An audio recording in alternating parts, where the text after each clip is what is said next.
mga kababayan, kumusta? Mapagpalang araw nga pala sa ating lahat.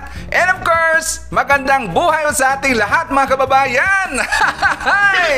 Panibagong araw na naman, panibago namang mga kabalbalan na ibang kampo ang ating pag-uusapan mga kababayan. And of course, wala na mahabang intro pa. You already know how this is. Si Sir Ivan na naman mga kababayan, nag-iingay sa inyong mga cellphone at saka sa inyong mga TV. Siyempre si Sir Ivan mga kababayan, ang pinakabulol na vlogger sa mundo ng YouTube. Siyempre, nakilala niyo rin si Sir Ivan mga kababayan, na nangungurot po ng mga salot ng lipunan at saka yung mga membro na mga ok-ok at saka yung mga virus na mga utak mga kababayan. Kasi dapat lang natin silang kukurtin yan araw-araw kasi puro yan mga pasaway at talagang nagbibigay po ng problema sa Pilipinas at saka literal mga kababayan. Sila po ang dahilan kaya bumabagal po ang pag-unlad ng Pilipinas. Kaya dapat lang natin silang kukurtin yan araw-araw. Kukurtin natin sila sa kang mamaitim po na mga singit. So how are you today mga kababayan? I'm hoping po na nasama sa kayo na kalagayan. I'm hoping also na lagi ko pong napapasaya ang inyong mga araw sa ting nabibigay po ng mga bagong balita si Sir Ivan dito sa ating channel. And of course, huwag niyo pong kakalimutan. Lagi ko po itong sinasabi dito araw-araw na dapat stay healthy ho tayo. Stay healthy everyday. Iwas kayo doon sa mga taong nagbibigay sa inyo ng problema at saka nagbibigay sa inyo ng mga stress. Kasi alam ho natin mga kababayan, once na kakaroon ho tayo ng stress sa buhay, dyan po nagumpisa ang ating mga sakit-sakit. Kaya dapat lang stay healthy everyday at saka smile lang po everyday. And plus mga kababayan, dapat good vibes lang tayo araw-araw dito sa ating channel. And of course mga kababayan, syempre bago tayo pumunta doon sa ating mga mainit na mga balita, of course mga good news rin ni PBBM at yung mga viral rin na mga balita mga kababayan. So alam nyo ba, kanina I think nakita nyo na po yung binisita po ni PBBM yung mga yung Filipino community na nandun po sa Cambodia. At saka talagang maganda po mga kababayan ang kanilang speeches. As usual, kilala naman natin po si PBBM kung gaano po yan talaga kasincere po na magbitaw po ng kanyang mga statements at saka maganda talaga pakinggan ang kanyang statement mga kababayan. Nakakaiyak po talaga at saka nakaka-inspire. So nga mga kababayan, maraming nagtanong ng mga pinklawan. Mga pinklawan, makinig ho kayo. Alam nyo ba ang rason kung bakit nakilahok po si PBBM sa Asian Summit sa Cambodia? Alam nyo ba yan? At saka alam nyo rin, merong mga bansa mga kababayan na nakita ho natin sa balita na talagang lumapit po kay PBBM. Kaya siyempre kilala naman natin yung bansang Japan, close natin yan, yung bansang Korea. At saka ito po ang controversial, lumapit rin si President Joe Biden ng US mga kababayan. At saka maraming lumabas ngayon na mga usap-usapin, mga kahaka kung bakit daw lumapit si Joe Biden kay PBBM. Alam nyo ba ang sagot?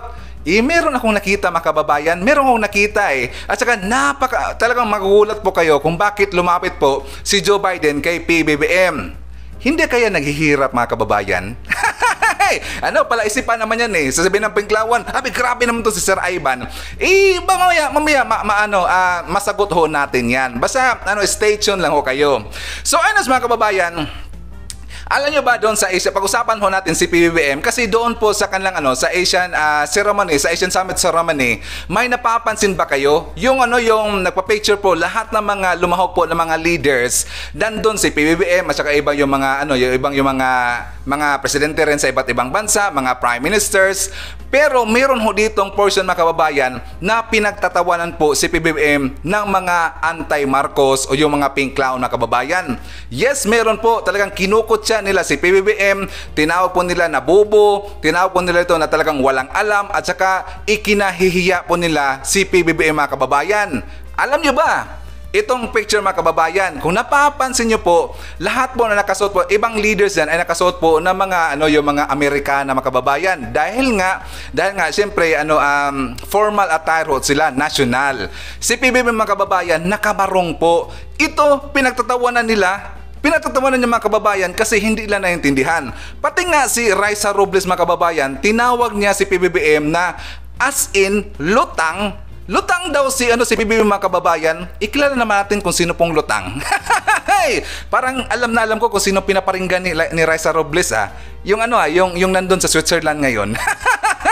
Siyempre, balik rin natin. Gonggong yun Lutang naman talaga yun Pero si PBBM mga kababayan, sinabihan pa nga siya ng sinabihan siya dito ng mga pinklawan na parang si PBBM daw hindi daw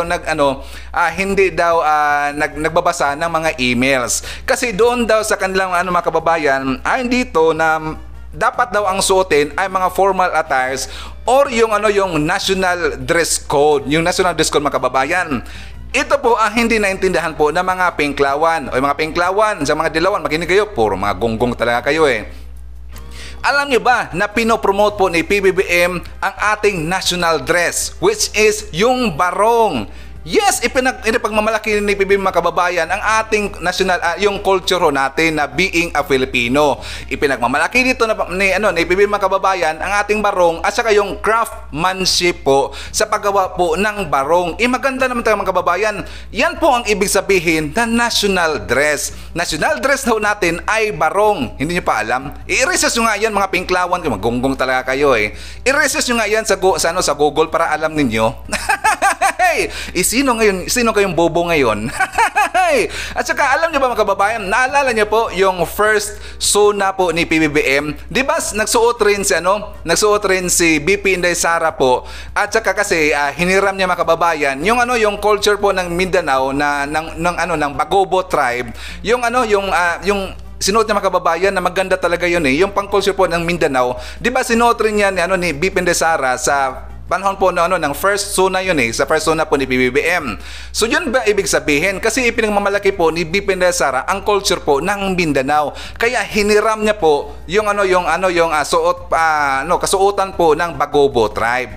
The same rin dito sa ASEAN Summit, sinuot din ni PBBM yung pambansong barong natin, yung barong. Kaya maganda ho yan. Kaya nga talagang hangang-hanga po yung ibang leader po na ibang bansa kay PBBM. Ipinagmamalaki nila dito ang ating kultura. Isa na ganyan naman kayo. Gusto nyo ba? Gusto nyo ba yung itong gonggong na to, itong si Lene Robredo mga kababayan? Kasi meron akong nakitang picture po, 'di ba? Alam naman natin na nandun po siya ngayon sa Switzerland. Andun siya mga kababayan, as usual, naninira pa rin ang kanyang topic po doon sa Switzerland. Naninira siya sa Pilipinas, sinisiraan niya dito siyempre ang mga Marcos. At saka alam niyo ba mga kababayan, nagpa-photo ops po si Nanay Lutang nila. Yes, nagpa-photo ops lang doon Kung napapansin niyo po sa post po dito ni Reyna Elena, sabi pa ni Reyna Elena mga kababayan, if she is a leader, people below would be looking up to her. If you notice, no one cares. Yes, so yan, no one cares mga kababayan. Kasi si Lutang, hindi naman kasi siya totoong leader. Nagpa-leader lang na mga kababayan, hindi naman siya qualified. Yes, hindi naman talaga siya qualified mga kababayan Kaya nagpursige ho siya ngayon na nag-training sa iba't ibang bansa. Nagpunta siya doon sa Harvard, MIT, at siya ngayon nandyan sa Switzerland. Kasi nagtitraining pa ho siya. Hindi naman talaga qualified po si Lutang na magiging leader. Kaya binaliwala lang po siya sa mga tao doon mga kababayan. Napapansin nyo ba? Ano bang pinakakaiba nila ngayon ni PBB mga kababayan? Napakalaki po. As you can see, ito pa mga kababayan. So doon nga sa mga pinklawan, mamaya siya nga pala, pag-usapan rin natin bago tayo pumunta doon sa aking ibig sabihin kung ano po yung totoong dahilan kung bakit lumahok po si PBBM sa Asian Summit ng kababayan at bakit rin siya nilapitan po ni President Joe Biden. Tsaka sagutin natin yung mga kababayan. So for the meantime, meron muna tayong balikan mga kababayan kasi kahapon, 'di ba napag-usapan ho natin si BP Inday Sara mga kababayan. Kasi napag-usapan natin kahapon si BP Inday Sara. No. Sorry. Napag-usapan nga pala natin kahapon yung tunnel. Mabalik tayo kay BP Inday Sara. Napag-usapan natin kahapon mga kababayan, yung mahiwagang tunnel daw na nandun po sa Bilibid. Kasi sabi doon, siyempre nakita natin na hindi consistent po yung balita po ng ABS-CBN at saka yung Fake News 5 at saka yung Sikatapang mga kababayan, kitang-kita doon na hindi talaga sila consistent at saka merong nagsisinungaling dito doon mga kababayan. Totoo po 'yan. Ngayon, merong nagsabi kay Sir Ivan, sabi nila, Sir Ivan, yung quarry or yung tinatawag nila na tunnel ay ano daw, nangyayari na daw yon sa panahon po daw ni Pinoy. Kasi merong isang vlogger mga kababayan, nagsabi kasi Rayban, i-answer ko lang ho dito kasi 6 na yata yung nagsabi sa akin, 6 na daw. Sabi, Sir Ivan, sana alam mo, sana mag-research ka rin na nung panahon pa daw yan ni Pinoy, ginawa yung tunnel na yan.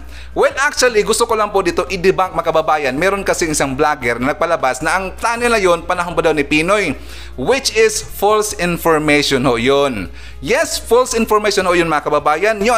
Yung binalita po ng GMA, kasi tiningnan ko po yung vlogger. Ang ipinakita, ang inipresent niya mga kababayan, yung tungkol po sa nangyari po sa tunnel, sa Bilibid, sa panahon po ni Pinoy, that is 2014. So yun mga kababayan, hindi ho yung totoo. Magkaiba po yung sinasabi ho dito sa bagong balita, yung tungkol kay General Bantag na nandyan po sa Bilibid, na ipinahukay po ni General Bantag, that is totoo po na talaga 2019 ho yun, nag-umpisa. Hindi po yun 2014.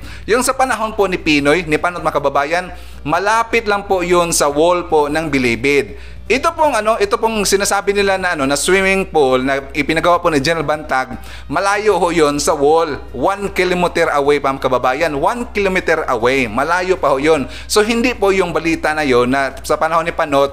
Actually, yung sa panahon ni Panot mga kababayan, drainage ho 'yon. Drainage po talaga 'yon. Hindi po 'yon yung pang swimming pool. At saka sa palita po doon sa GMA sa panahon ni Panot, meron silang nakita po na meron mga armas na itinago po sa ilalim. Yun po ang totoong balita. Kaya dapat lang be fair lang ho tayo dito at saka hindi tayo maglalabas po ng mga false information at saka ikinakabit natin sa sa mahiwagang tunnel daw kasi magkaiba yun talaga mga kababayan. Ayaw ko kasi dito na magbitaw po na na magiging fake news tayo dito kasi babalikan ho ako ng mga pinklawan. Marami kayo dito nakabantay ng mga pinklawan sa ating channel. Kaya nag-iingat si Sir Ivan. Kaya nga hindi ko yun sinali kahapon. Hindi ko yun sinali mga kababayan kasi alam ko hindi yun magkukunik. Iba ho kasi talaga yun. At least alam na ho natin kaya inisa ko lang po dito na sinabi kasi marami po nag-message kay Sir Ivan. At saka thank you nga pala sa nag-message sa akin, sa nag-forward po sa video na yon na meron dang isang vlogger po na na blinag niya, ginawa niyang content, ikinabit niya yung tungkol sa 2014 po sa panahon ni Pinoy, yung panahon ni Panot, yung tunnel po versus yung bago ngayon na yung gagawing swimming pool po sa panahon po ni General Bantag. So makahiba po yun. At least alam na ho natin. Dapat magbalita tayo ng nito, yung totoo lang talaga. Alam naman natin na anti-dilawan po si Sir Ivan, pero dapat yung totoo lang po, yung facts. Kasi para para hindi tayo mabalikan po ng mga pinklawan. Nag-iingat lang po si Sir Ivan. So anyways, forward tayo mga kababayan. Dahil nga napag-usapan natin kahapon si BP Inday Sara, itong mga pinklawan na kababayan at saka yung Tatler Magazine. Alam niyo ba yung Tatler Magazine mga kababayan? I think na-vlog na natin yan sa mga how many months na yata eh. Yung Tatler Magazine ay kilala naman na magazine niya mga kababayan. Medyo may pagka-layso rin yan. At saka isa rin niyang news tabloid. Nagpalabas sila dito doon mga kababayan ng 100 most influential person po. At saka isa rin doon sa nabanggit na pangalan ay lumabas yung pangalan po ni BP Inday Sara. At lumabas rin doon ang pangalan po ni Lini Lutang. Yes mga kababayan, ngayon, itong mga pinklawan, i-compare nila ngayon si Lutang po kay BP Inday Sara. Kasi kung i-compare itong si Lutang po kay PBBM, nako, walang panalo talaga si Lutang diyan kung i-compare mo kay kay PBBM. So nito, tinisting naman mga kababayan, kinompare naman ditong si Lutang po kay BP Inday Sara. Ito po ang ating question ngayon, mga pinklawan. Sana magbasa-basa ho kayo sa mga comment natin dyan sa baba para maliwanagan ho kayo. Dito ko na lang po tatanungin. Mga kababayan, sino sa tingin nyo po, who is the most influential person? Si BP Inday Sara ba o itong si Lini Lutang? Yes, please, paki-comment naman po sa baba para alam po ng mga pinklawan na nandyan. Kilala naman natin mga kababayan. Ulitin ko po, who is the most influential person? BP Inday Sara or si Lini Lutang? Si Lutang mga kababayan nandun sa Switzerland Alam naman yung pakay doon. So anyways mga kababayan, paki-comment naman po sa baba. At saka of course babasahin natin yan. At saka while nag-comment po kayo sa baba mga kababayan, please paki-like naman po ang ating video. Malaking tulong ho yan mga kababayan. Paki-like naman po, at saka libre din ang mag-subscribe sa hindi pa ho nakapag-subscribe. At saka thank you so much po sa lahat po ng mga laging sumusuporta po sa channel ni Sir Ivan. Thank you so much. Yung mga solid supporters talaga, at saka talagang naniniwala po sa ating channel, at saka talagang solid supporters. Thank you so much. Of course, shoutout natin mga kababayan, at saka kumustahin. Huwag natin kakalimutan, ito po mga pinalangga natin ng mga legends, ang ating mga senior citizen. Hello po, kumusta? I'm hoping po na sama kayo na kalagayan. And of course, kumustahin rin natin at rin mga pinalangga ng mga Marcos loyalists. And of course, shoutout rin natin ang mga DDS all over the world. So how are you today mga kababayan? Of course, yung mga DDS po na mga totoong DDS yung hindi po mga dilawan ng mga DDS dyan, ikilala naman natin kasi yung mga dilawan ng mga DDS mga kababayan, lagi pong naninira po kay PBBM na sana man lang may pakiusap po si Sir Ivan sa inyo na sana magtiwala lang tayo po kay PBBM.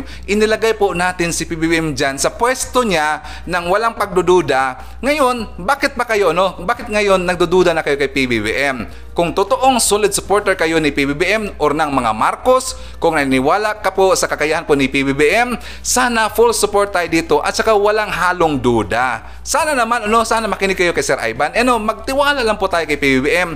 Ginagawa niya po dito ang lahat-lahat para po mapaunlad po at saka makabalik ho tayo ang bansang Pilipinas. Nakikita naman natin na meron talagang progresibo mga kababayan at umaangat na po ang ating economic growth ba yon ang tawag diyan? Economic growth natin tumaas na nga ng 7.6. Tingnan yan, hindi nyo lang kasi napapansin kasi merong laging naninira po. And of course, shoutout natin mga kababayan si Sir Nestor Ortilla, nabigay ho sa atin ng $5 na super thanks. Thank you so much Sir Nestor. Okay, shoutout rin natin si Ma'am Loida Peralta from New York. Of course, nabigay, as usual, nabigay na po natin ng super thanks na $5. Hi, na shoutout also to Ma'am Lolita Chuwati at saka sa mga Copro family na nandyan po sa Tayabas, Quezon at San Fernando, La Union. And of course mga kababayan, isa rin natin si Ma'am Leonie Cortez from UK. Isa rin natin si Ma'am Alma Kako from Bermuda. Shoutout rin si Ma'am Helen Dago at saka sa mga ladies daw na nandyan sa Alhonof Group of Com, lalong-lalo na kay Ma'am Sita Marcos. So shoutout po sa inyo. And of course, hi also to Sir Roberto Rakidan from Riyadh, KSA. And shoutout also to Ma'am Maricel Navarro from Kuwait. And hi to Ma'am Esperanza Javier from Panorama, California. And of course, shout out rin kay Bobby Guerrero from Cagayan de Oro. And hi also to si Roy Pahila from Pangasinan. So bago tayo pumunta doon sa ating highlights mga kababayan, meron akong i-share sa inyo na meron po nag-trending ngayon.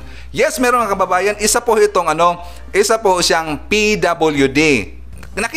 Narinig nyo na ba si Sir Prince mga kababayan? Isa po nangalan siya ay Sir Prince. Kasi doon po sa merong nagtrending mga kababayan kasi doon po sa sa Cagayan de Oro, ang nangalan po ay Korean Barbecue and Grill ba yon? Korean Barbecue and Grill po. Actually, meron hong nagpunta doon, isang babae, at saka siyempre gusto na ho niya na mag-order mga kababayan. Ngayon, nang gusto na siya mag-order, abay tinanong niya po itong nagngangalang Prince, kaya lang hindi sumagot mga kababayan. Napansin niya po na dito sa kanyang napag-alaman nga pala natin na itong si Prince mga kababayan, isa po itong PWD or Persons with Disabilities. Kaya ito napakaganda kasi dito. Kasi hangang-hanga ako dito sa isang Korean Barbecue and Grill dyan sa Cagayan de Oro. Kasi talaga tinanggap po nila yung mga PWDs natin na mga kababayan, yung mga kababayan natin na mga PWDs. So maganda ito mga kababayan. Actually, alam naman ho natin, ako po'y nananawagan po sa mga viewers ni Sir Ivan at saka sa makita pa nito na video nito na merong negosyo, either stores o ano man yan or kumpanya na sana tulungan rin natin yung mga PWDs na makakaroon po ng trabaho sa inyo. Sana tulungan rin natin mga kababayan. Sana nanawagan ako sa mga ibang kumpanya dyan na mag-adapt tayo ng ganito. Alam naman natin yung mga PWDs mga kababayan ay meron sila mga limit functions sa kanilang mga sarili, but it doesn't mean it will not stop there ang kanilang kakayahan mga kababayan. Meron din silang kayang gawin. Pero siyempre, ilalagay lang ho natin kung saang section sila pwede, depende po sa kanilang kaya. Sana man lang nanawagan si Sir Ivan, alam naman natin na marami rin tayong viewers, at saka alam ko isa sa mga viewers natin dito ay meron ding nagmamay-ari rin ng isang kumpanya. Alam naman natin yan, sana mag-hire rin tayo ng mga PWD. May kakayahan rin ang mga yan. At saka thank you so much once again sa Korean Barbecue and Grill dyan po sa Cagayan de Oro. Maganda ho yan. Sana i-adapt na natin ganyan. So anyways, dito na mga kababayan, ito po ang dahilan sinasabi dito ni PBBM kung bakit siya lumahok po sa Asian Summit sa Cambodia. At ito rin, bakit nilapitan ho siya ni President Joe Biden. So for more details mga kababayan, mga pinklawan, ito po ang aking sagot. Dapat manood kayo dito, okay? Para alam na alam nyo at saka meron kayong alam talaga sa nangyayari po sa Marcos administration at kay PBBM. Wag yung puro lang kayo paninira kasi alam niyo eh. So let's watch this. Alam nyo po lahat ng pagbiyahe-biyahe namin, napunta kami, yung mga biyahe ko, napunta na kami sa New York, Indonesia, Singapore. Ngayon, nandito kami sa Phnom Penh. Ay lagi namin pinupuntahan ang ating mga Filipino community. At sabi namin, ano yung gagawin natin pag nakipagkita tayo sa kanila? Yung iba dun sa staff namin, sabi, alam nyo, tumulong sa atin lahat siyan. Dahil doon na panalo, ang lakas ng panalo natin sa mga OFW. Maraming salamat, by the way.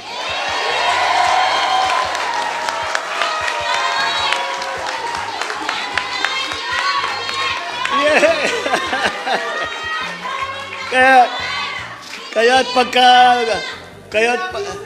I love you also. Kaya't pagka nagkakaganto, may pagkakataon na makipagsama, na makipagkita sa mga local Filipino community. Ang sabi nga ng aming staff, sabi, eto, ang laki ng tinulong sa atin at talagang sinuportahan at binoto ka. Pero hindi sila nasama doon sa kampanya. Kaya pagpupunta tayo dito, bigyan naman natin sila, makatikim naman sila kung paano yung kampanya. Kaya yan ang ginawa namin yung programa para masubukan naman ninyo kung ano yung ginagawa namin, yung mga rally. Nakikita nyo lang sa Facebook, nakikita nyo lang sa YouTube. Para sa inyo, para naman magpasalamat sa inyo, sa inyong binigay na suporta.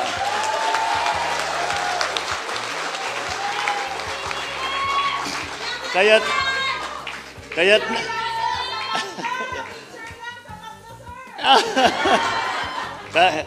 kahit libo-libo selfie, walang problema. Kaya yung naging dito, pagbiyahe namin, itong mga programa, sabi na nabaliktad, nauna yung eleksyon bago yung kampanya. Pero, kaya,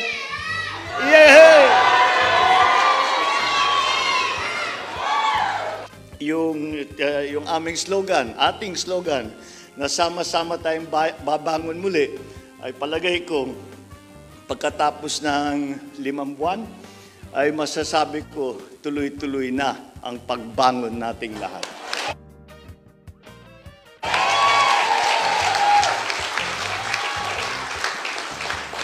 Pumunta ako rito sa Phnom Penh para makilahok sa yung kauna-unahan kong ASEAN na summit.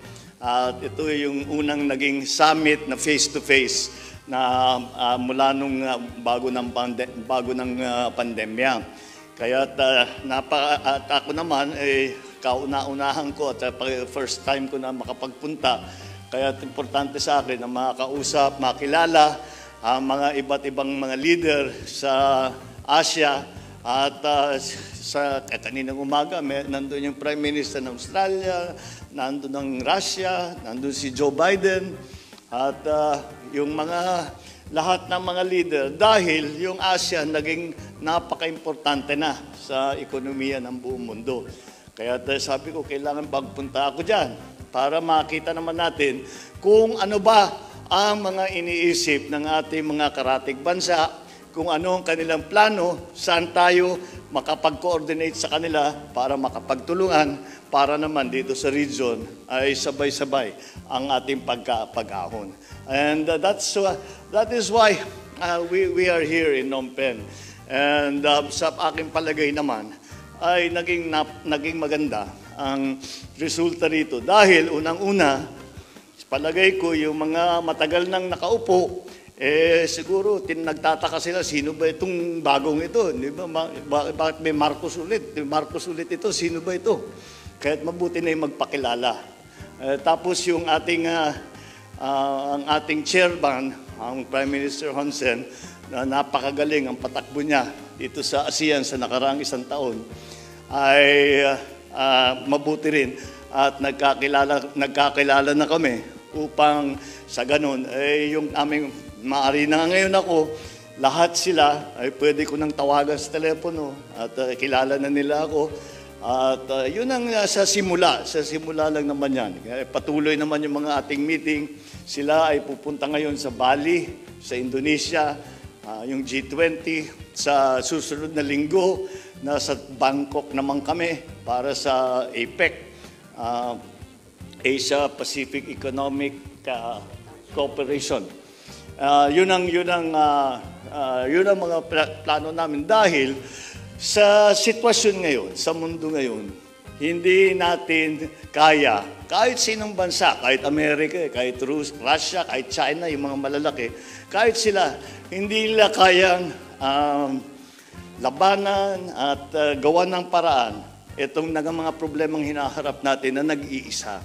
Lalong-lalo na, ang Pilipinas ay maliit lamang na bansa.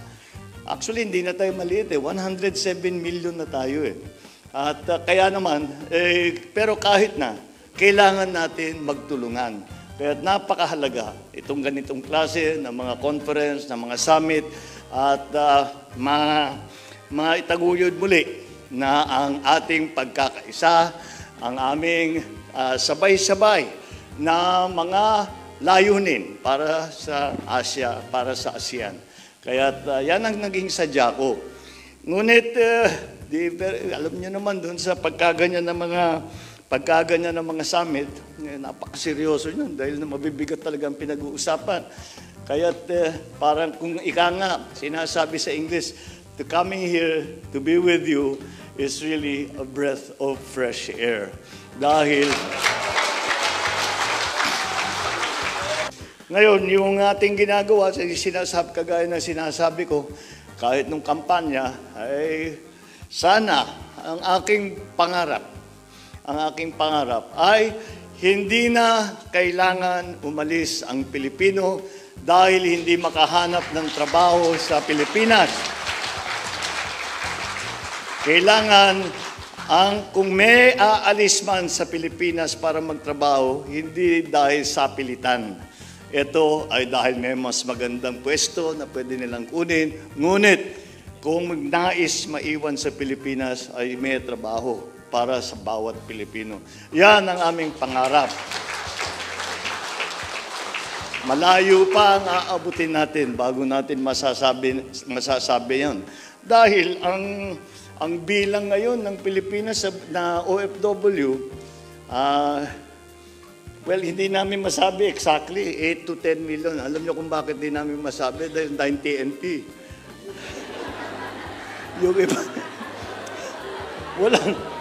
Yung iba walang record talaga, walang dokumento. Kaya hindi namin mabilang ng eksakto.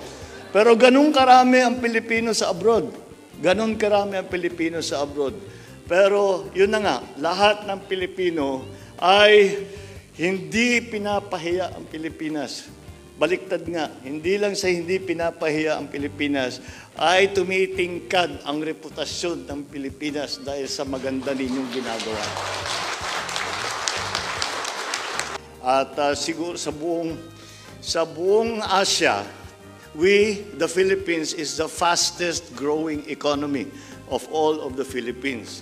At mayabang nga ako dahil nung kausap ko yung mga ibang leaders, sabi, ano yung ginagawa ninyo? Paano nyo nakuha yung growth rate na yun? Sabi ko, simpleng-simple lang yan. Hindi ako genius.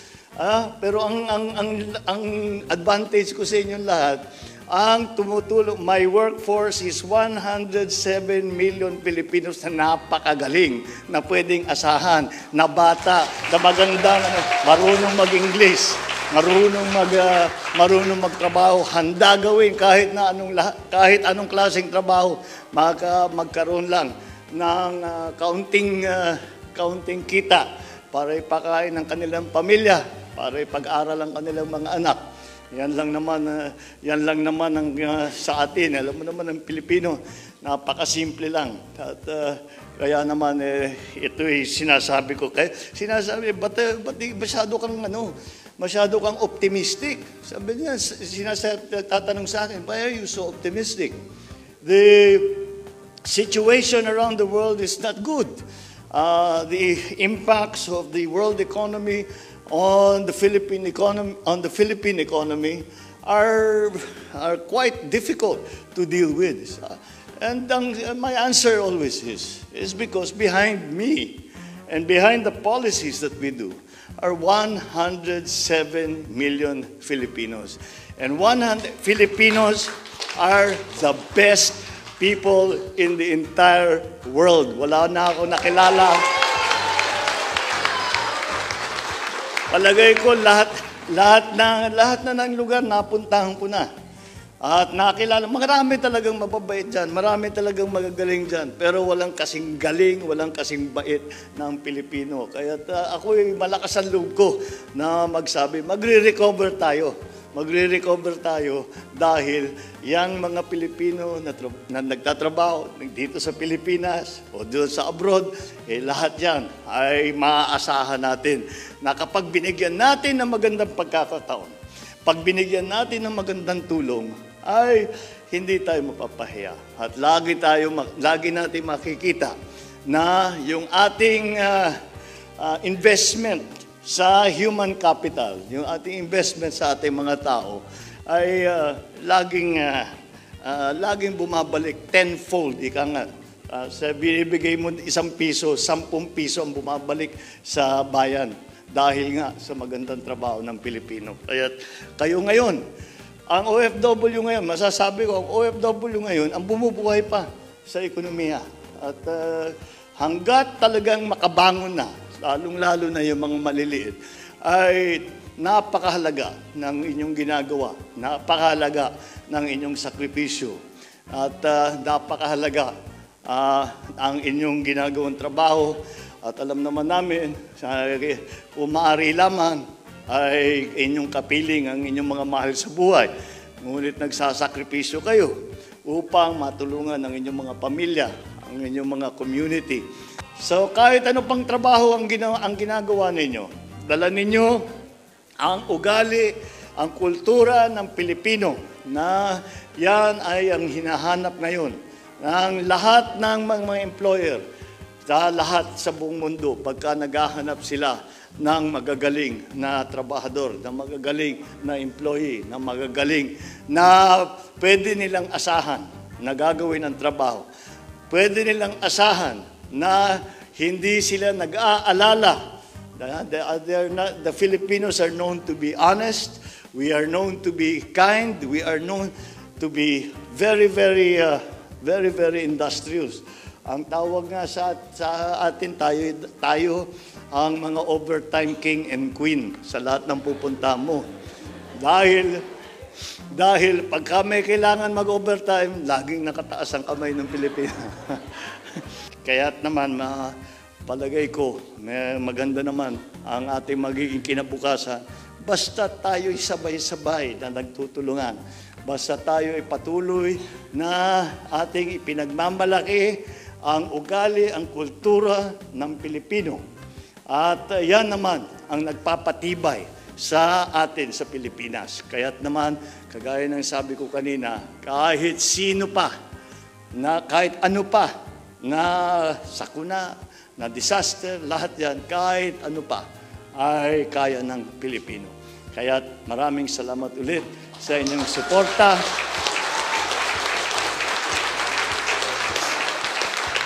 Asahan ninyo, hindi kayo magsisisi sa inyong binigay na boto. Maraming salamat sa inyo lahat. Magandang gabi po sa inyong lahat. At mahal ko kayong lahat. Mabuhay po kayo.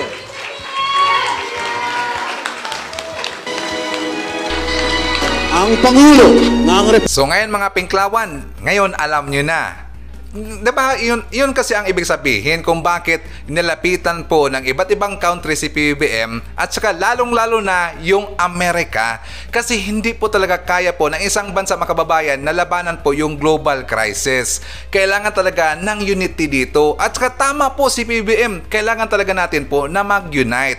At saka kilalang alam kasi ni Joe Biden mga kababayan kung ano pong meron po sa mga Pilipino, napakagaling po yung mga Pinoy. Kaya nga I'm proud being a Pinoy. Saka mabuhay po sa lahat ng mga Pilipino, mabuhay rin ang mga lahat po ng mga OFW. So yan mga kababayan, di ba napakagaling good news yan?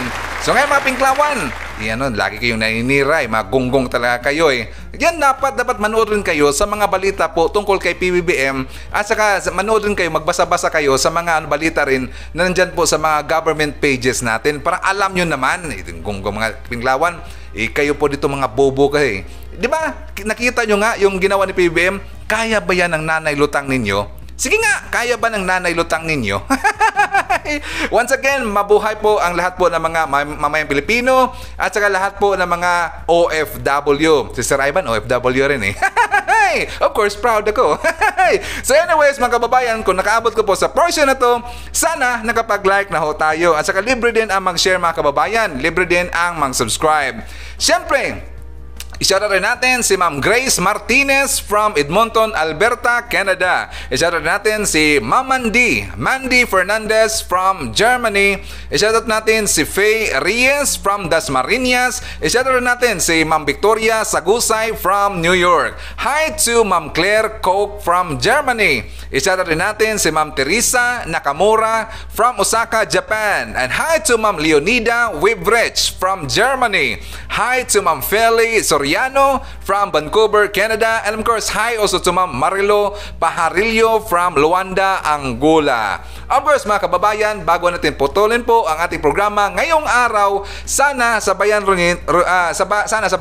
nyo rin si Sir Ivan para po sa ating live messaging prayer. Dear God, thank you for everything. As I lay my head on the pillow, I know tomorrow is a new day, and I know that you will give us our daily bread. We pray for guidance and deliverance. Protect us always, Lord. In Jesus' name, Amen.